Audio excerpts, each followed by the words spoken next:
আপনি আপনার আলমিরা চেক করতে পারেন, আপনার ওয়ারড্রোবে কোনো বাড়তি শীতের পোশাক আছে কিনা যেটা আপনি রিজেক্ট করতে চাচ্ছেন, বাতিল করতে চাচ্ছেন। সেই পোশাকগুলো আপনি এক জায়গায় করে দরিদ্র মানুষগুলোর মাঝে বিলিয়ে দিতে পারেন। এতে করে আপনি আপনার জায়গাও যেমন খালি করলেন, আপনি হয়তো নতুন পোশাক কিনছেন, সেটার জন্য আপনার একটা স্পেস বের হলো, একই সাথে অন্য একটা মানুষের সাহায্য হলো।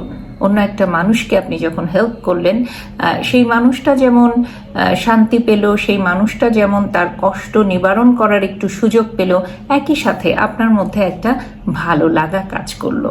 আপনি যখন কাউকে সাহায্য করবেন, একটু খেয়াল করে দেখতে পারেন যে মনের মধ্যে আলাদা এক ধরনের অনুভূতি জেগে ওঠে, আলাদা একটা ভালো লাগা কাজ করে।